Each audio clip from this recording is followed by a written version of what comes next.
ನಿಂಗ game stick ಕೇಳಿದ್ರೆ ಕೊಡ್ಸಿದ್ಯಾ? ನಿನಗೆ ಗೇಮ್ ಆಡೋದಕ್ಕೆ 10-15 ರೂಪಾಯಿ ಖರ್ಚು ಮಾಡೋಕ ನಿನಗೆ. ನನಗೆ ಗೇಮ್ ಸ್ಟಿಕ್ ಬೇಕು ಬೇಕು ಬೇಕು. ಇರು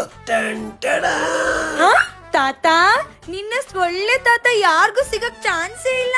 ಹೌದು, ಗೇಮ್ ಸ್ಟಿಕ್ ತಗೋಬೇಕು ಅಂತ ನಂಗೆ ತುಂಬಾ ದಿನದಿಂದ ಆಸೆ ಇತ್ತು. ನಮ್ ತಾತ ಇದನ್ನ ಬರೀ 2,500 ಕೊಟ್ಟು ಇನ್ಸ್ಟಾಗ್ರಾಮ್ ಅಲ್ಲಿರೋ ಡ್ಯಾಪರ್ಸ್ ಫಿಟ್ ಪೇಜ್ ಇಂದ ತರ್ಸ್ಕೊಟ್ರು. ಅಷ್ಟೇ ಅಲ್ಲ, ಈ ಪೆನ್ ಡ್ರೈವ್ ಸೈಜ್ ಅಲ್ಲಿರೋ ಮಿನಿ ಗೇಮ್ ಸ್ಟಿಕ್ ಅಲ್ಲಿ god of war, GTA, football ಅಂತ ಸಾಕಷ್ಟು ಗೇಮ್ಸ್ ಗಳಿದೆ. ಈ ಗೇಮ್ ಸ್ಟಿಕ್ ಬರೀ 2,500 ಮಾತ್ರ. ನೀವ್ ಆಚೆ ಪರ್ಚೇಸ್ ಮಾಡ್ತೀನಿ ಅಂದ್ರೆ 10,000-15,000 ಖರ್ಚಾಗುತ್ತೆ. ಈ ಗೇಮ್ ಸ್ಟಿಕ್ ನ ಡೈರೆಕ್ಟ್ ಆಗಿ ನಿಮ್ ಟಿವಿ ಕನೆಕ್ಟ್ ಮಾಡಿದ್ರೆ ಮುಗೀತು. ಕಂಪ್ಲೀಟ್ ಆಗಿ ಪ್ಲೇ ಸ್ಟೇಷನ್ ಆಗಿ ಕನ್ವರ್ಟ್ ಆಗುತ್ತೆ. ಚಿಕ್ಕ ಮಕ್ಕಳಿಂದ ದೊಡ್ಡೋರ್ವರೆಗೂ ಈ ಗೇಮ್ಸ್ ಆಟ ಆಡ್ತಾ ಬೇಜಾರ್ ಕಳ್ಕೋಬಹುದು. ಈ ಬಾಕ್ಸ್ ಅಲ್ಲಿ Type-C, USB, ಗೇಮ್ ಸ್ಟಿಕ್ ಹಾಗೆ ವೈರ್ಲೆಸ್ 2 ಜಾಯ್ ಸ್ಟಿಕ್ಸ್ ಕೊಟ್ಟಿದ್ದಾರೆ. ಈ ಪ್ರಾಡಕ್ಟ್ ನಾನು ಇನ್ಸ್ಟಾಗ್ರಾಮ್ ಅಲ್ಲಿರೋ ಡ್ಯಾಪರ್ ಸ್ಪಿಟ್ ಪೇಜ್ ಇಂದ ಆರ್ಡರ್ ಮಾಡ್ಕೊಂಡಿದ್ದು. ಇದು ನಿಮ್ಗೂ ಬೇಕು ಅಂದ್ರೆ ಡ್ಯಾಪರ್ ಸ್ಪಿಟ್ ಪೇಜ್ ನ ಫಾಲೋ ಮಾಡ್ಕೊಳ್ಳಿ. ಇದಷ್ಟೇ ಅಲ್ಲದೆ ಡ್ರೋನು, ಆಕ್ಷನ್ ಕ್ಯಾಮೆರಾ, ಪ್ರೊಜೆಕ್ಟರ್ ಅಂತ ಸಾಕಷ್ಟು ಪ್ರಾಡಕ್ಟ್ ಇವ್ರ ಹತ್ರ ಸಿಗುತ್ತೆ. ಫಾರ್ ಮೋರ್ ಡೀಟೇಲ್ಸ್ ಸ್ಕ್ರೀನ್ ಮೇಲೆ ಕೊಟ್ಟಿರೋ ನಂಬರ್ಗೆ ಕಾಂಟ್ಯಾಕ್ಟ್ ಮಾಡಿ. ಕಮ್ಮಿ ಬೆಲೆಗೆ ಗೇಮ್ ಸ್ಟಿಕ್ ಹುಡುಕ್ತಿರುವಂತ ನಿಮ್ಮ ಫ್ರೆಂಡ್ಸ್ಗೂ ಈಗಲೇ ವಿಡಿಯೋನ ಶೇರ್ ಮಾಡಿ.